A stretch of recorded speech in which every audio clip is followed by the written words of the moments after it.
Welcome to the Author Blurb podcast. I'm your host, Eric Maynard. As most of you know, I'm an author. Obviously, I'm the host of the show.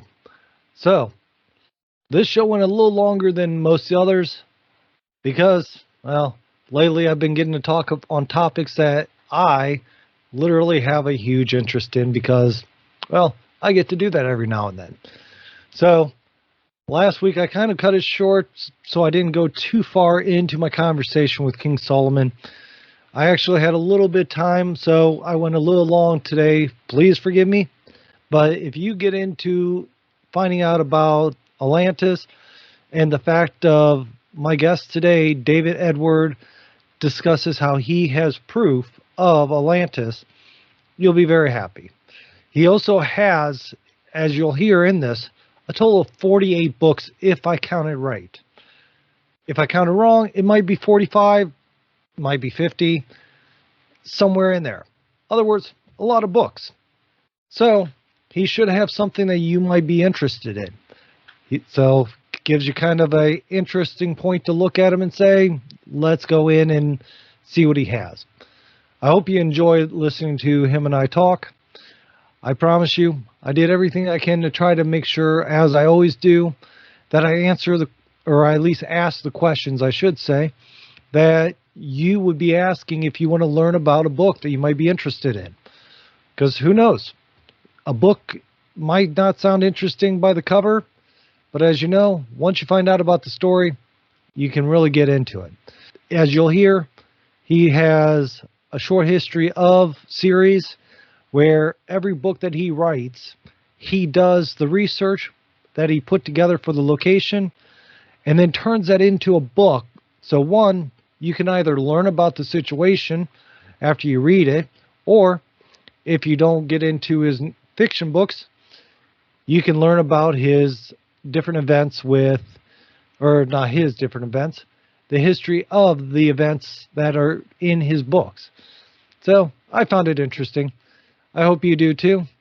Now, nuts and bolts of things, I'm going to let you know that you can always call me and ask a question, and I'll shoot the question off to either the author that you're asking the question of. I'll answer the question that you have. On the website, I have done some work to make things a little more easier to find, make it load a little quicker, and then also added an option where you can click at the top of the page a thing called SpeakPipe, which allows you to leave a voicemail or voice message, however you want to say it, up to 90 seconds. You can say your name, say anything you want. What I'll do, as long as it's clean, I'll put it on the show. I'll let people hear your question and either my question or the answer from the author. So there you go. I'm trying to provide you with as much as I can, like I always say. I'm working on a few things as well. One of them being a review series that if you're subscribed to the show, you'll be able to catch. It's going to be either me reviewing books that have been from authors who've come on, or it's going to be a guest that I have that's going to want to talk about books from authors who have been on the show. Again, this is all about helping authors who come on get discovered, get found, and with this, I'm hoping it'll provide you more information. And some of them might be short. If they're like the first one I've already recorded, it's a short video or audio, be pretty quick for you. The next one I'm planning on doing, I'm not expecting it to be very long either, to be truthful with you. But on the ones that I have conversations with, I have no idea how long they're going to go. Either way, I'm trying to provide you what you need. And with that being said, enjoy the show. Go to authorblurb.com if you're listening so that you can find anything the author wants to put out there for you to find, so you can find other authors as well. You might discover authors that you never even thought of or you just didn't get a chance to hear on the show because, well, I am growing this pretty quickly, or at least I'm trying. And they have a profile with all their information, a bio, the links to that you can find their books, find them, find anything that they provide me. basically anything I can think of that you would want to know should be in that bio or profile, however you want to say it. So there's also the podcast. You can find the videos on the profiles or on the homepage. I have random videos that are from the authors that I've interviewed.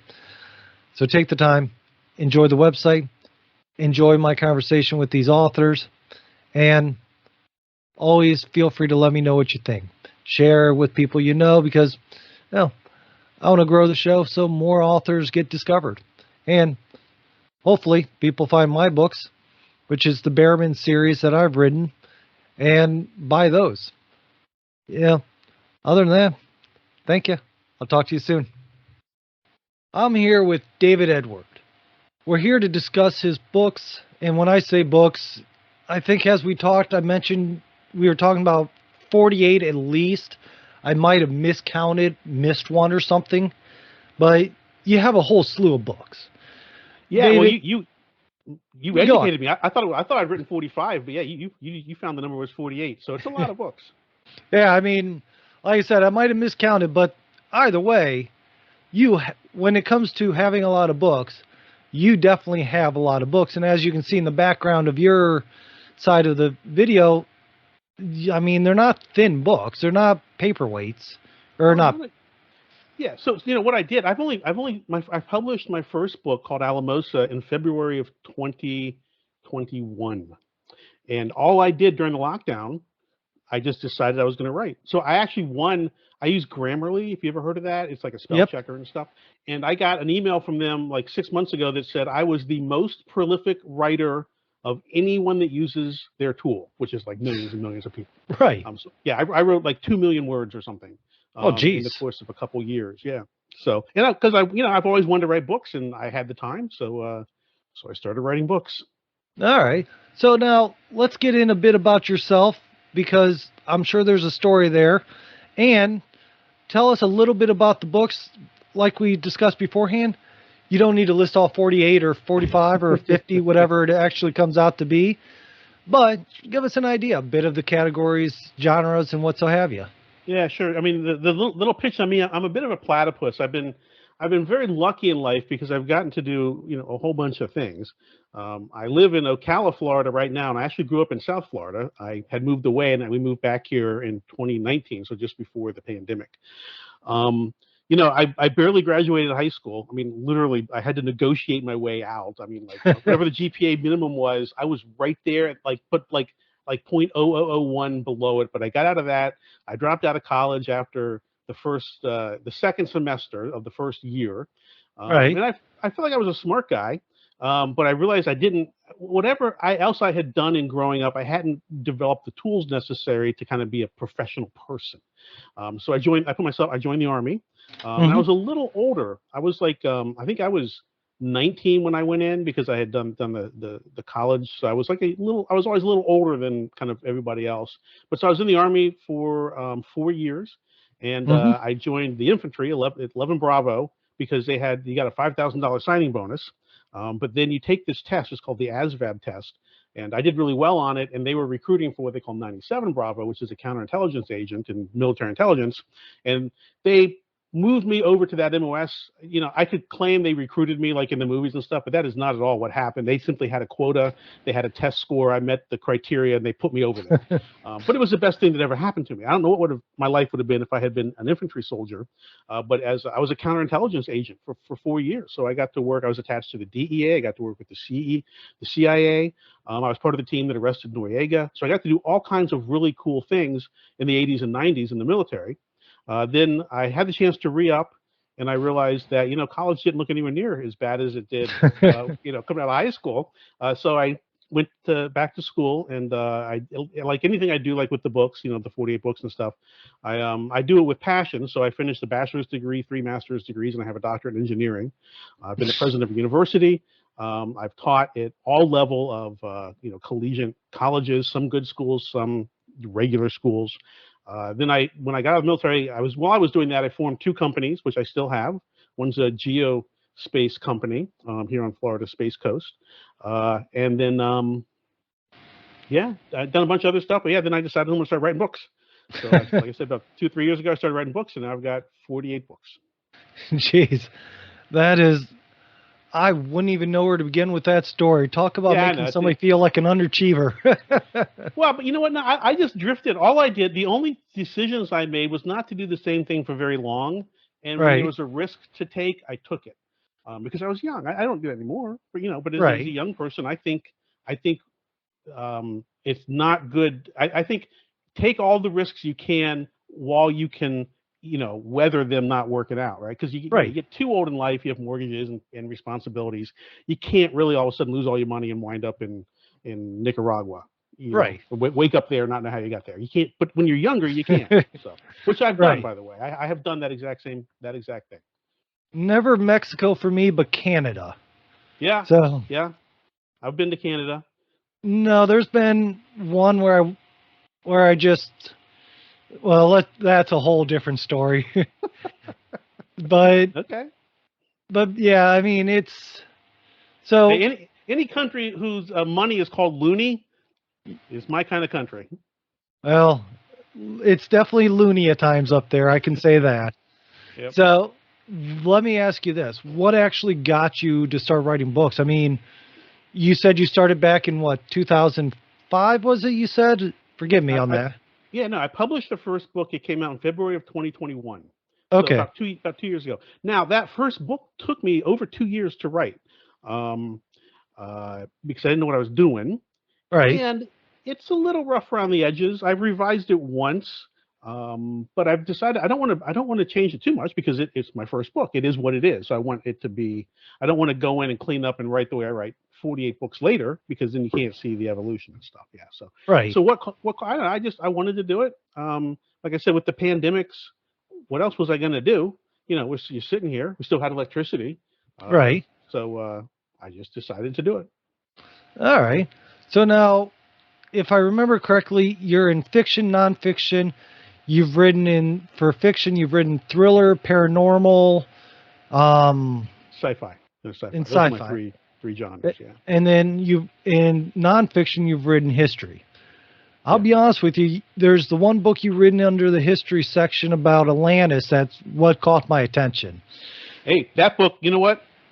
I was on Coast to Coast AM talking about that book. In fact, they just invited me back because the book is doing so well. So yeah, that book is really doing good, and it has positioned me in the conversation around Atlantis with a very unique voice. Because I mentioned I have this education, and I was also on the university side, so I understand that. A lot of times when you look for Atlantis, you rage against the, in air quotes, the mainstream academics, right? You watch what they call it, ancient aliens on TV. They're always talking about the mainstream academics. Well, I know that world. I don't agree with them necessarily on everything, but I know how they think. But I'm also a nerd and a kook, and I love Atlantis, so I know what I want to find. So what I'm doing is I'm kind of bringing those two worlds together, which means everyone's mad at me. Usually you have a camp you can go to, but in this case, I've got everyone mad at me. Okay. So let me understand this. So you've gone from the academic world. Now, I've read Pluto, I've read a lot of different ancient Greek stuff about Atlantis because, I mean, who doesn't want to be the one to discover Atlantis? I mean, come Right. on. I know, right? Yeah. And now, I'm not saying you didn't discover it, I'm not saying you are. I do know I've read a lot of people, like, I watched a video of where they showed this underground or this underwater city that was just ruined, and they claim that was Atlantis. I've seen so many different things. I know in Pluto they talk about it going through the strait that I forget is a Hercules opening or something Heracles, like yeah, the that. Strait of Heracles, yeah, which we think is the Strait of Gibraltar, but there's a number of Right. places it actually could be, yeah. Yeah. So what? So we can add some credibility behind this. Uh-huh. This isn't something you just opened Google Earth and said, "Oh, look, I found it." It What it what's it is really not. behind? Yeah, well, so I was, let's see, how long ago? It's about a year ago, not quite a year ago, maybe. We're on camera, so I'm an old guy. We've admitted that, and it turns out old guys can't sleep a lot. That's like something you'll grow into. That it just happens to you. So I was up one night, and I watched everything. And YouTube fed me a video about Atlantis from this guy named Jimmy Corsetti, who has a channel called Bright Insight. And it was a long video; it was like an hour, but I watched it, and compared to like 95% of the other stuff I watch on on YouTube, I was like, wow, I think this guy's onto something. I mean, it really felt like his explanation. He's very good at explaining things, way better than I am. And I was just like, wow. And of course, I like Atlantis. I hadn't thought about it for 20 years or longer, 30 years. I don't even know. But I thought it was right, but I didn't. So then I researched it, and he's had the opportunity to tell what he believes he's found to lots and lots of people. He was on the Joe Rogan podcast. He's been all over the place. But he hasn't really been as effective as I think his discovery allows for. If I'm trying to be very, very kind in how I say that. So I was like, you know what? The way these things get found is other people believe, and then they start to lend their voices. So I decided, you know what? Let me see if I can independently verify the stuff I think he's right on. Let me double check the stuff I don't know that it sounds right to me. And let me, see what I find. But I'm going to start from the beginning. I'm going to do all the work myself. And so that's what I did. And what I discovered is I think he is right. There's a whole plethora of support for this particular location. But then what I realized is that, because I really got into those dialogues, the two dialogues from Plato are Critias and Timaeus, are the two Platonic dialogues that mention Atlantis. And I read them, and I read them, and I read them. I even put them on audio. I listened to them and listened to them. So I just became like intertwined with them. And what I realized is what he tells us about Atlantis, this character Critias, is that it's a kingdom of 10 locations, of 10 provinces. So there's a capital city, and there's 9 provinces. And in the dialogues, we even get from Plato, we get the names of the rulers of all of those provinces. And you start listening to it, and they talk about stuff like diving islands and agriculture, and they invaded Greece, and there's all kinds of stuff in this story that if you look at it, I mentioned I was in the military. When I was a counterintelligence agent, what the training they taught me was what they call battlefield counterintelligence, and then human collection, human intelligence, how to get information from people. But the battlefield counterintelligence is really interesting, and it's learning how to associate what seemingly unrelated things so that you can conclude what a large group of people are going to do. For example, this is a pattern. I was one of the ones that actually discovered this pattern, but we had a post. And before the units would go out and have to conduct, field activities, training, the night before, families would go to the grocery stores and load up on things for kids, baby formula, potato chips, stuff for kids to do.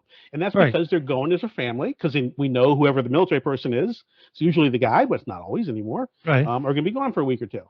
Well, so if you're in, I remember I was back when, Russia is, new again. For a long time, we weren't worried about Russia. It was the Soviet Union when I was in. But we know they're watching. So now we got someone, they're living in an apartment somewhere. They're looking over at the PX. They see all the cars go. Now they know something. So, that kind of thing. So when I started looking for Atlantis, I brought all of those types of tools. So I don't know of anyone. I'm sure there are people that have done it. I don't know of any other Army counterintelligence agents that went on to be president of university and earned a doctorate in engineering, written 48 books, and then did the research on Atlantis after watching a YouTube video.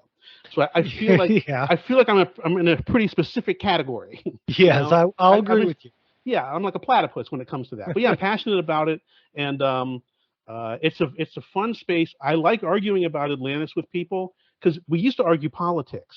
And you look like you're probably too young to remember, but when I was growing up 30 years ago, we would have raging arguments with people we didn't agree with, but it was in fun. We'd be drinking and it passed the time. Now, my God, you find yourself surrounded by people that have different opinions. If they discover it, you're effed. Yeah, and if it's the wrong kind of opinion, they can come after your livelihood. They'll threaten your house. Politics suck. Atlantis can do all the same things. It passes the time, but it's not as dangerous. Just so you know, I grew up when I think I was in high school when dial-up was just coming out. Okay. All right. Well, you carry it very well, my friend. Well, I have good genes. Okay. So fair enough. I think they're Levi's. But what it comes down to is I do understand what you mean. It's that whole you used to be able to sit and talk to people, have arguments, and like I have one of my best friends. Him and I used to sit around and, like you said, just drink and we would. One of the biggest things, like for me, religion was, or I should say, Christianity was always my topic of debate because I've read the Bible a few times. I've been kicked out of churches because I've upsetted so many pastors. I've so obviously you see where I do have the same kind of background there. Yeah. I see the fun of it anymore. Right. Like you said, if I try to come out and say, "Hey, this is what I believe," and that's kind of like if you remember the sign-up page, which I think was like a month prior to being able to get on here, it said, "I don't want to discuss politics on the show." Okay. Just for that reason, because I mean, it's so quickly people get so wrapped up. Yeah. Don't get me wrong. I know my political views will upset people on both sides, and I'm perfectly fine with that. But for the show, I want to make it all about the authors. Right. Now, if you want to give your political views, that's fine. But I'm not going to discuss it on my side.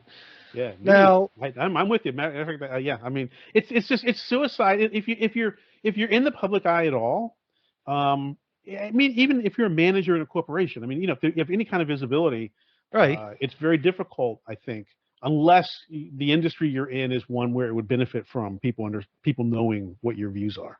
Right. But I think most people are probably, Eric, more like you. I know I am, which is we have. I don't recognize, there isn't like a political party I look at and go, yeah, those are my peeps. I like agree with like 75% of what they're saying. I don't find that at all. Right. And so I don't even. Yeah. So whatever. So we're not talking about it. Yeah, but we're very justified in not talking about it. Exactly. So now let me ask you. Yeah. So I can go on forever about Atlantis because I'm hugely curious, and we might just come back to it. Okay. Because, like I said, I can honestly go into depths on different questions I have about it. I'm happy to field them if you want to. Well, that's fine. So let's talk about, first off, some of your fiction books that you've written as well, because, like you said, some people, they like certain genres of you and not others. I believe we were talking prior to the recording of this where there's an author I really love that he wrote. There's 2 book series that he wrote that I think actually now 3 that I really enjoyed. And the other ones he wrote, I just can't get into. So we all have our genres that we like, that we want to be part of. You've written in, like we discussed, paranormal, thrillers, sci-fi. Like for me, I love certain thrillers. I love some paranormal, and my sci-fi. I used to be a huge sci-fi fan, and it's just kind of really slimmed down nowadays. So let's talk about some of those books as well, so we can get a feel of what you've actually written. Let me start with this. What's your favorite fiction book you've written so far? Yeah. Okay. Yeah. There's a lot to unpack. Yeah. So my baby. So the book I enjoy, the book of mine that I enjoy coming back to the most, and there's a couple of them, obviously, but this one right here, Prayer Drum, which is the 4th book in the Dirk Lasher thriller series, which is set in Panama in the 1980s. So I have some agency to knowing what's going on there. But this first book, this is my only like real hit. It sold 100,000 copies, Panama Red. And it's the first book in I call it it's a historical fiction. It's a thriller, but it's, like I said, set in the 1980s. So it's got, it's not present day stuff. Right. And I wrote this, and I wanted to write the kind of books I like, and the kind of books I tend to read, or I call them like dime store pulp fiction. All right. I don't want to really. I like books that have some interesting themes. I don't want just stupid action with no consequences, but I'm not really want deep philosophical treatment. I want to be entertained, like and have stuff move along. So that's what I tried to do with this one, and people love it, but they tell me it's very dark, and I was like, imagine that. It didn't even register that it would be dark. Then I realized, I have experiences that might not be mainstream, so I maybe have whatever. Right. So I was like, okay, well, I wanted this series to be fun. So the second book, which you can kind of see behind my head, Drive Faster, I was like, okay, I wanted the first book to be a frolicking adventure. It's the same, it's a continuation, but I'm going to write this one much more in that adventure style. So then I did that, and then the third book I wanted to make very, very dark because it's the middle book, and I lose a lot of readers with the third book because it does go very dark. And All then right. this fourth book, I wanted to come back from the darkness, which is where I wrote Prayer Drum, and I also in this thriller series I brought in some of my historical research. I didn't bring Atlantis into it, although I'm working on the next book, which is the start of a new series for this character. And Atlantis is going to be the theme. But in Prayer Drum, I kind of mixed, because when I was in the military, I mentioned I was in Panama. I went to I went to the Jungle Operations Training Center there, so I was trained in how to, like when to graduate, they cut the head off a boa constrictor and you got to drink its blood. It's like a 10-day course, yeah. So I Right. did that, and then I went to the Dorian Gap afterwards, like on vacation, and there's some petroglyphs in there I saw. It was really cool. And I visited all the Mayan temples that are in like southern Central America and stuff. And I went up to Right. Mexico and I saw some of the Aztec stuff. Blah blah blah. So I brought in that ancient history stuff I'm really interested in. I brought it into the adventure book, and I brought in something called the Drum of God, which I wrote a history book on, which is a theoretical African artifact that is was modeled after the Ark of the Covenant. So I said, well, there's only one, but I said, well, what if there were multiple ones around the world? And I brought all that together, and it's a big rollicking adventure in the jungle with headhunters, and it's just the coolest damn book.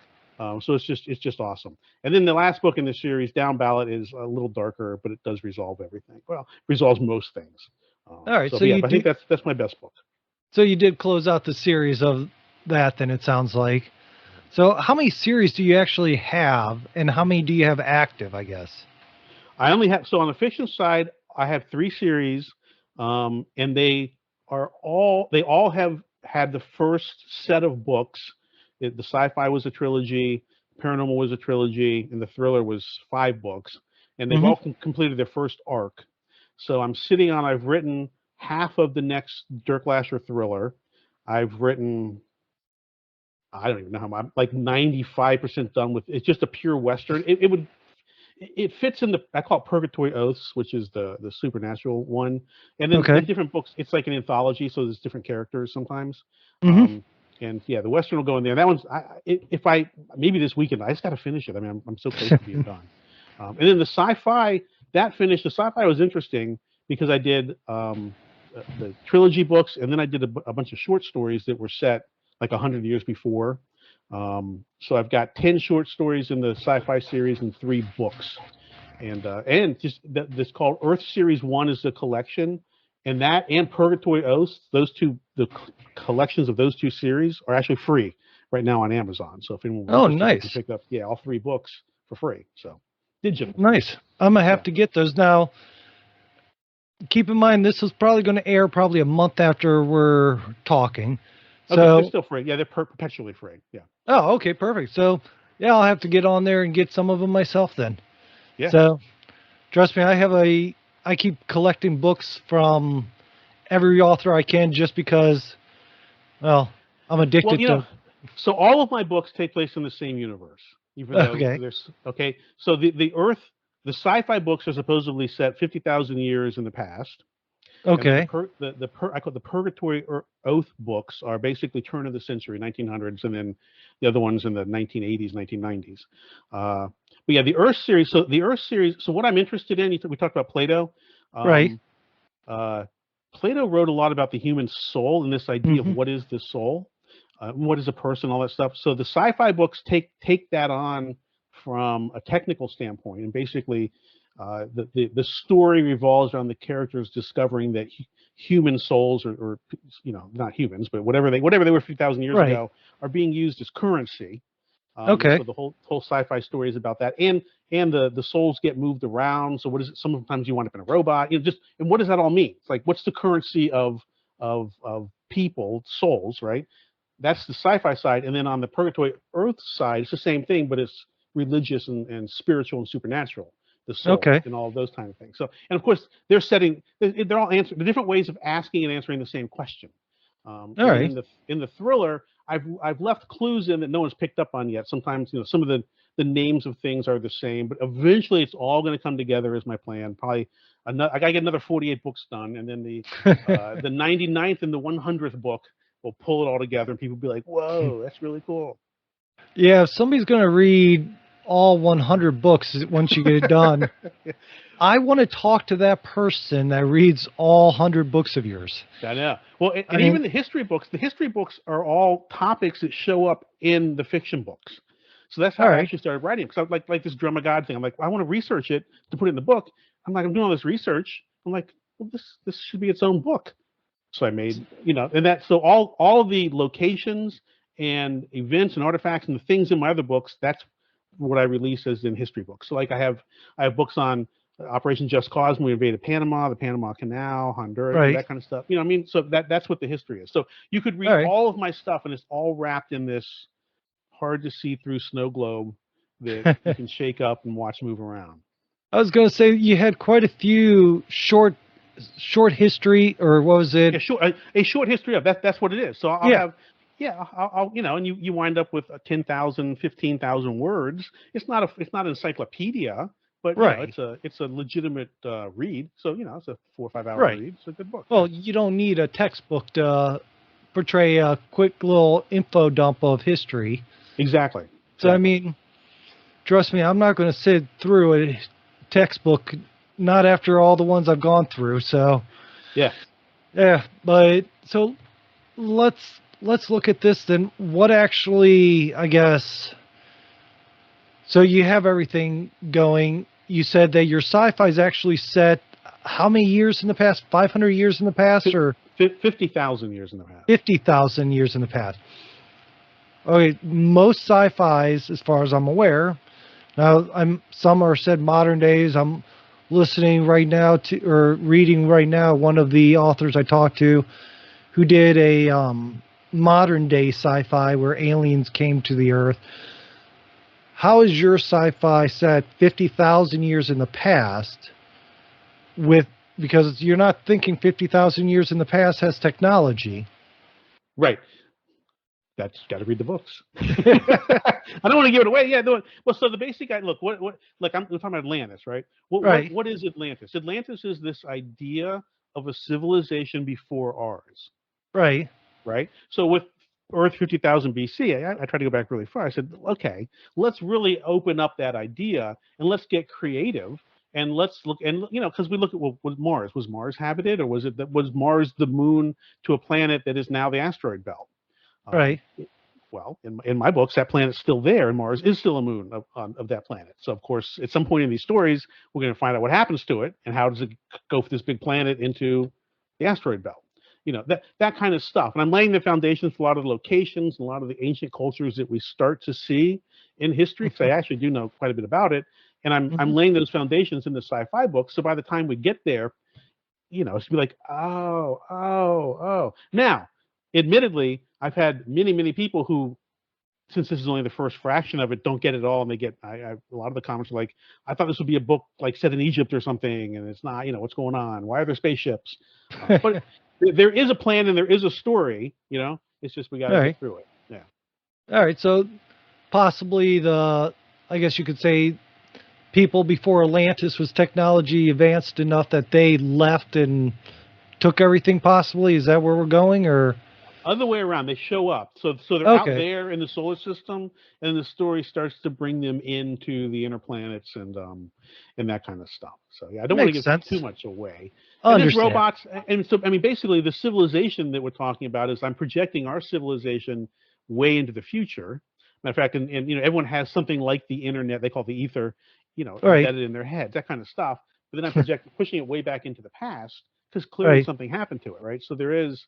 It's allegorical in some way, but there's not like major morals and themes in these things. So you didn't call it a neural link, did you? Because you might get into a little trouble there. I did not. I did absolutely not call it a neural link. No, not for the reasons that you're mentioning. But no, I used, in fact, I invented all new words for all of the technology and everything, and I have an index actually in the back. And in fact, one person wrote. They said, "This is a pretty good book. I would have done a lot better with the physical copies. I had to keep flipping to the index, which was hard to do on the digital copy. And I was like, Right. yeah, I didn't think of that. Yeah, okay, fair enough, but yeah, but it's there. It's just, Yeah. yeah, it was inconvenient on Kindle, I guess. Oh yeah, I can imagine so. And I mean, honestly, I kind of cheat with my Kindle. I found a way to make it turn into an audiobook. Oh, So, wow. so Pretty like good. while I'm working, I have it reading the Kindle on my iPhone to me. So that's why I'm getting through so many more books nowadays. Yeah, that's a good way to do it. Absolutely. Right. See? Which is, and actually, by the way, I know you interview a lot of authors. If any authors listen to this, I did not have a good writing career until I started making a lot of my books free. Not all of them, by any Right. means, but people, they'll become loyal to an author if they've read that author. But few people will spend a lot of money on books on new authors. So you Right. got. So how do you break it? Do it for free, and then because Hmm. I mean I pick up probably 20 to 80 or 100 readers a day with the free books. So Right. Well, like the author we discussed prior, the ones where two or three of his, I got hooked because he had a free ebook out, yeah, yeah. and I got that ebook, and I think the book series that he had was like, or is 7 or 8 long right now, maybe more than that. I've lost track. The other series is like 3 books long, and it's just like you get that free one, and you're like, well, this is good, and Yeah, but then right. but again, like you have to have more than 1 or 2 books to be able to do that. That's that's the thing I point out. If I had this all to do again, especially given how many books I wrote in a very short period, I wouldn't Right. have launched any of this stuff until I had like 10 books out. Right. The way the Amazon algorithm works is you got to have at least 5. I call them covers. They don't have to be full length books. They could Right. be one book and then 4 short stories. Whatever. We got to have 5 Yeah. somethings, and then they will start to recommend your books and get them in front of people. Yep. But yeah, if you have 1 or 2, it's really hard. And that's just right now. Who knows what it'll be in the next year or something. Yeah, right, exactly. So, I mean, I guess I'm trying to figure out also your nonfictions. Huh? So, let's go over the short histories. With those there, you did the research. Most people, like when I do my research, I have a program I use. I just put in little notes. I put in like, I don't have everything collected. I have like quick views Right. to actually take like bulletin notes, scrap notes, things like that. What made you say, okay, I have all this information. This is just my quick reference research to actually take that and put it into the book. And what kind of information are people actually expecting to get out of these collections of short histories? Yeah. So I mean, the doing the research is the hard part on this stuff. Right. Writing it up so that it's readable is pretty easy. So I realized I had done 80% of the work for these books, and I also wanted. I've backed off of this, but my hope was that I could write entertaining pulp books, just books that are entertaining that don't seem to have a lot of really deep themes, but touch on a Right. lot of things that happened, and then provide if someone's interested in it. Like in the middle book in the Supernatural series, one of the characters is the guy who built the Coral Castle. So Yeah. I have a book, a short history of the Coral Castle, and my Hmm. thought was I don't want to dump all that exposition into the book because we don't need it. But some people might not know about it, or they might think it's interesting. So now they can say, "Oh, Hmm. what is this thing? Who was this guy?" And then now there's a nonfiction work that they can go to. And I had hoped, because I was having a lot of success, especially with the thrillers, that it would funnel lots of people to those books. That hasn't been the way it's worked. People don't seem to have this level of cross curiosity that I had hoped for. But I Right. kept doing it because some of them become very popular. Like I wrote a book on Iran Contra, Hmm. because in um, which book is it? In the Drive Faster book, the second book in the Dirk Lasher series, that the history of that is prominent because we're back when it happened. Well, Right. that is incredibly popular. That book, I probably sell 20 to 50 of those a day. I don't Nice. know why.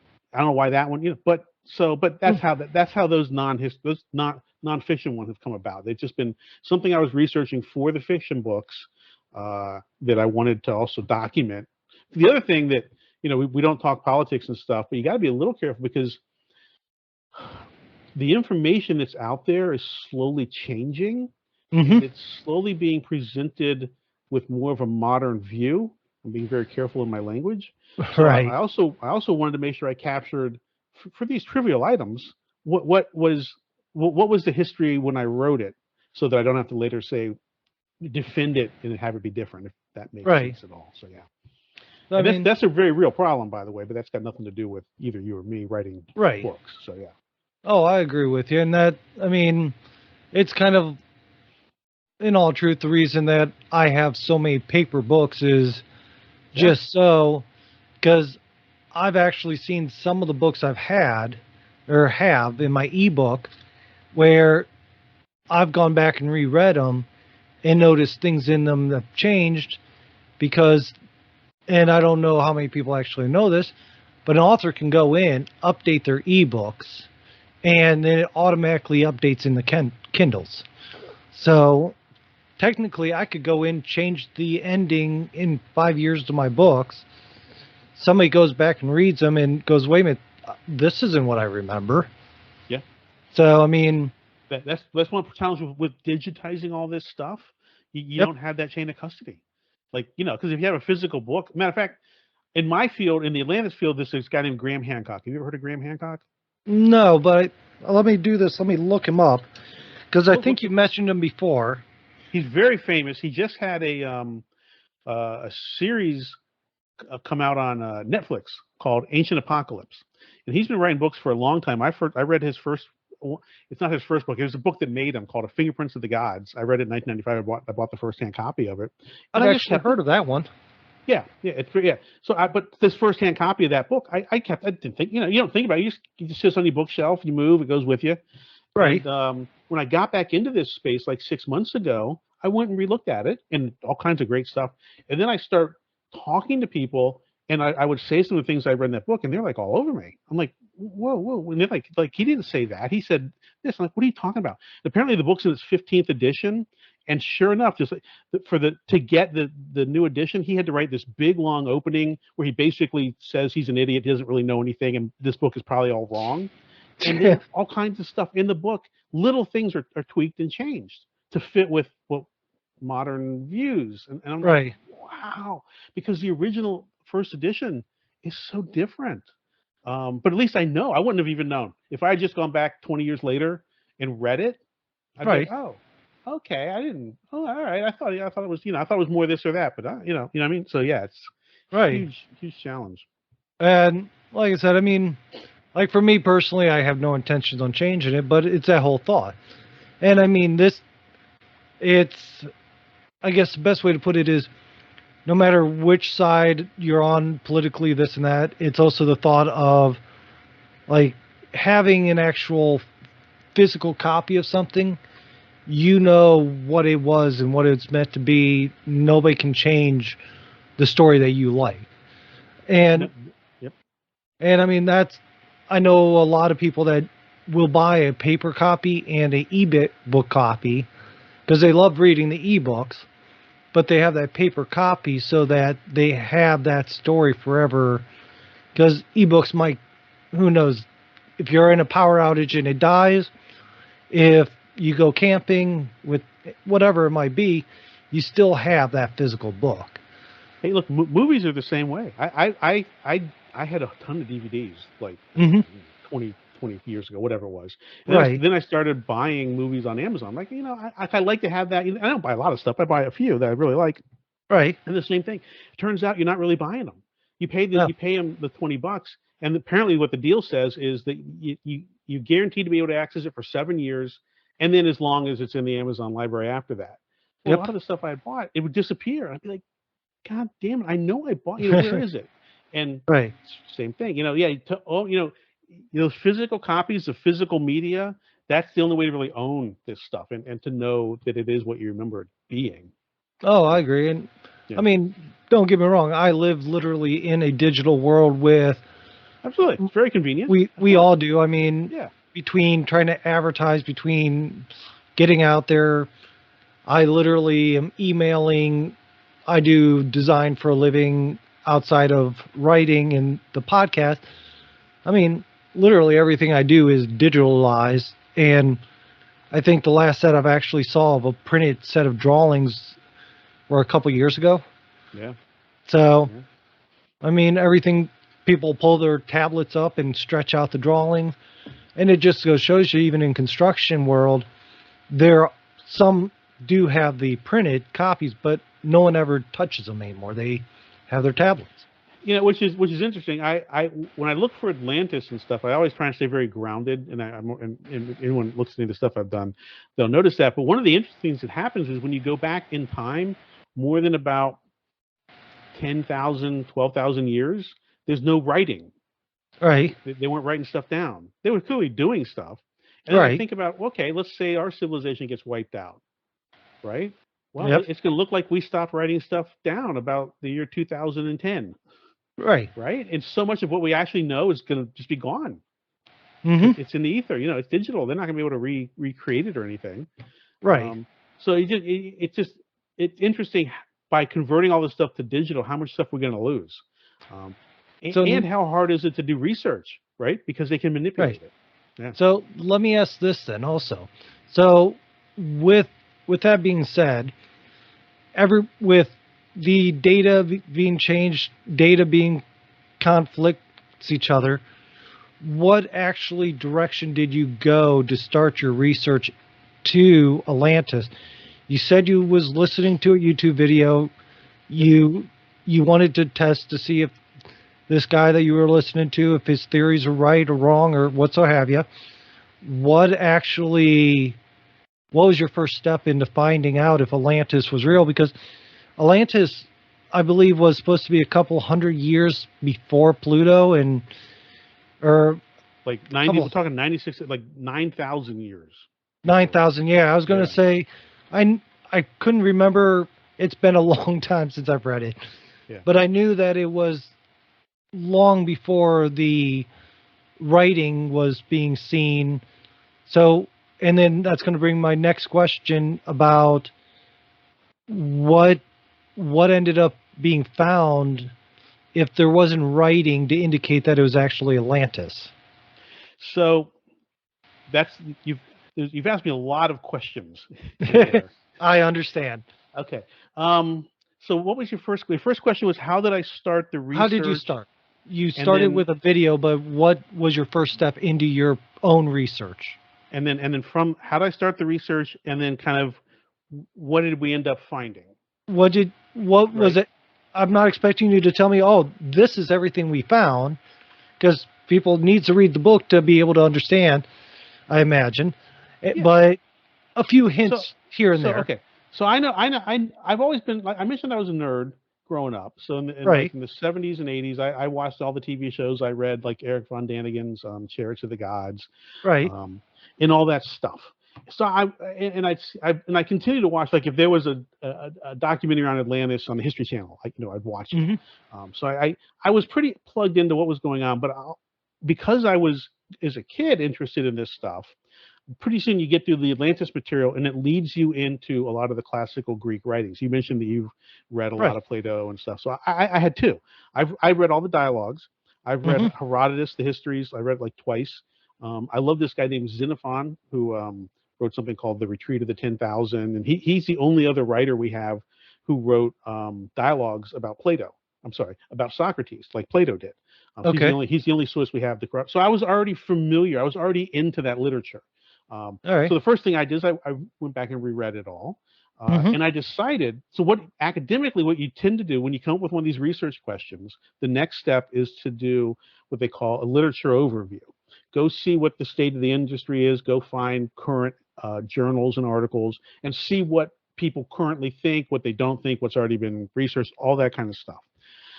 I started to do that with Atlantis, but Atlantis is, it's beaten to death. You could there's way too much material on it, and you can go find whatever you want. I mean, you can find books that say it's death ray crystals and UFOs and nuclear submarines. You can go find books that say it's the solar system, or it's the Earth, or it's the people, whatever. So I said I got to push all that away. I'm gonna treat Plato as source material, so as a Right. primary source.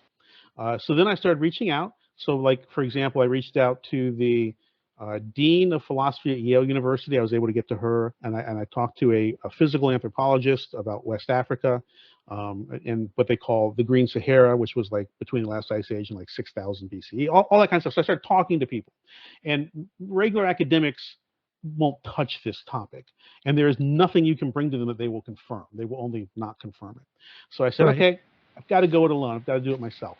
So I took the dialogues, I decomposed them down. I found all the pieces that had a physical reference because I have mentioned I have a doctorate in engineering. My Hmm. specialty is the physical nature of things. So I've Right. invented a new term. I've decided I'm a physical historian.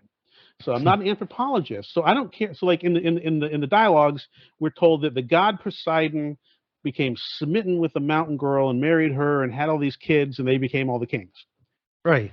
I can't measure any of that. I can't go find any of that. So I don't care about that. I don't it says they made they liked colors or they raced horses.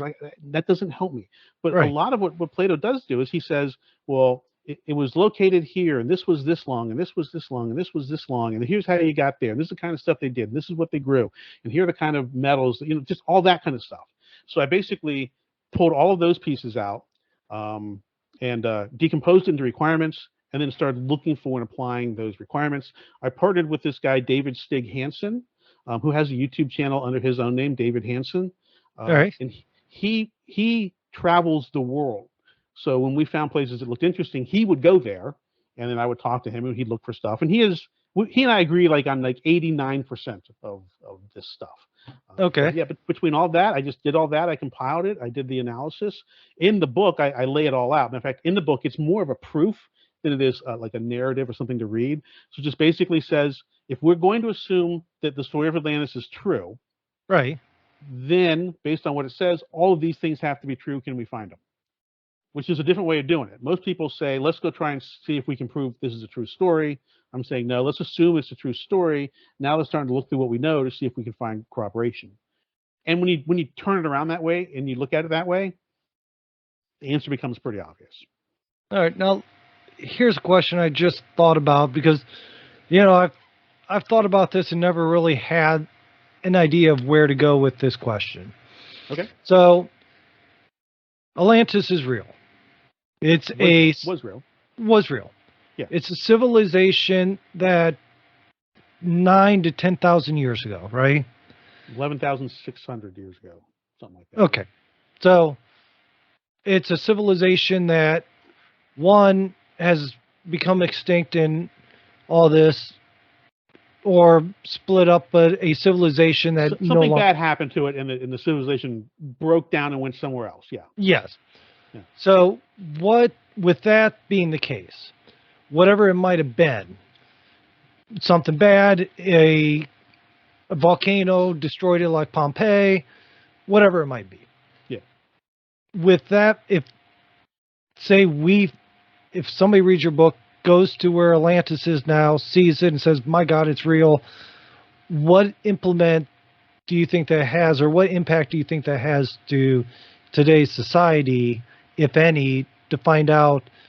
Because certain historical cities, facts, and locations do affect today's way of thinking and today's events in history. Do you think there's an impact if people start looking at this and say this is real? I do, and I think this is it. I think it is part of why it might never be acknowledged from a mainstream standpoint. This goes back to, so the problem with Atlantis is twofold.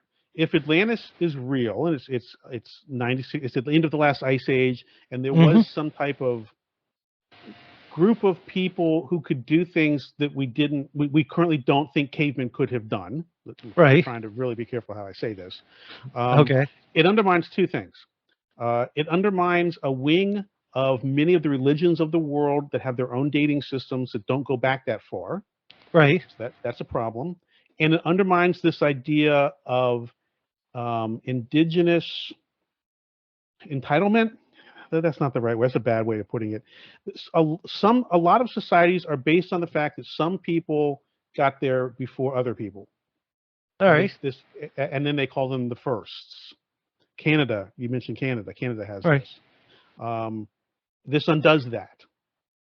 All right. So, so that may change the society completely. Because I mean, so much of what we do is based on those two fallacies, and we're forced to deal with them all the time. The third thing that is very bad about Atlantis is that apparently, when you follow the trail back, you tend to end up in some of the places that the Nazis kind of hijacked from a mythology standpoint. So Mm-hmm. then when it starts to look like that stuff is real, it doesn't matter that it's real. You're simply called a racist and other bad names, because other people who had those views a long time ago also were interested in this topic. Right. So to answer I mean, I'm being very careful with my language, but that answers your question. So it changes everything.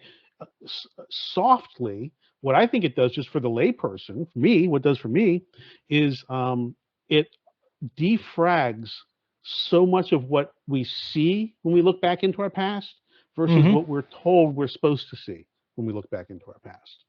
All right. You know, I'm gonna have to get the book. Just it's gonna be on my reading list. I'll tell you that much. So, It'll change your life. And like I yeah. said, it's just a proof. It's not. There's no philosophy in it. There's no religion in it. There's no politics in it. It literally is just a proof. It says, here's what we know about Atlantis, and there's more than Right. just Plato, by the way. Identify those, and if we take what we know physically and we look for it physically, here is the place that fits that description. And by the way, it fits it over 99%. We cannot like it. We can say it's a coincidence. Can't prove it's not. But if there is an answer, the book tells you the answer. All right. So, yeah, like I said, it's definitely on my reading list at this point. So, and I'll tell you what, I don't want to take up too much of your time. I know we've talked for almost an hour at this point. Yeah. You're the second guest in a row that literally I could probably spend half the day just sitting and talking to you. But I don't think everybody wants to listen to us go into deep things like that. Yeah, how long we can talk is a different algorithm than how long people will listen. Exactly. Right. So unfortunately, it's that second one that dictates success. So exactly. So with that being said, what I'm gonna do is I'm gonna end the conversation for everybody that's listening to us now. But excuse me, I almost had a cough. But if people want to find you, I have a profile for you on authorblurb.com where it has your links to your website, your YouTube channel, excuse me, and some other information like your bio and the stuff you provided me. Yep. Where do you prefer people to reach out to you if they have questions, if they want to talk to you, if they want to buy your books? What do you want to have them do? Yeah, the easiest thing is frequency99.com. The nines are numbers, so frequency99.com. And that's got links to everything. It's got links to the podcast and the books, and it's got an email for the producer of the shows and the phone number and all that stuff. You can't quite get to me through it, but you can get to my handlers who will alert me. So, okay. Well, that sounds good. So thank you for being here. Like I said, this is going to be the end of it for everybody else to listen to, but I'm going to keep talking to you for a little bit, if you don't mind hanging on. Eric, I appreciate it very much. Very professional, and hope this wound up being a good show for you. Thank you. Oh, I think it did. So thank you. Hold on one moment. I'm glad you made it this far to the end of the show. I hope you've enjoyed it, because that's what it's all about. I'd also like to suggest that you take the time and go find the other authors that are here. Find that author that you're going to love and you're going to want to share. It's all about the authors, and that's why I'm here. Now, if you enjoy the show, I'd like to ask you to do me a favor. If you think it's worth it, go to the website, authorblurb.com. You can donate money, donate crypto, buy me a cup of coffee, things like that helps me support keeping the show going. Right now, I don't do anything to try to delay, add, distract you. Everything's out of my pocket, and everything is meant to make authors be able to grow their audience and grow your attention. So, as always, thank you for being here. I hope you come back for the next show. And again, take the time, explore authorblurb.com. There's a lot there that you will be very happy to take the time to enjoy. And As final note, rate, review, shoot me an email through authorblurb.com. That way you can at least let me know what you think. I'm happy to always see reviews and hear what you think. Thank you. Have a good day.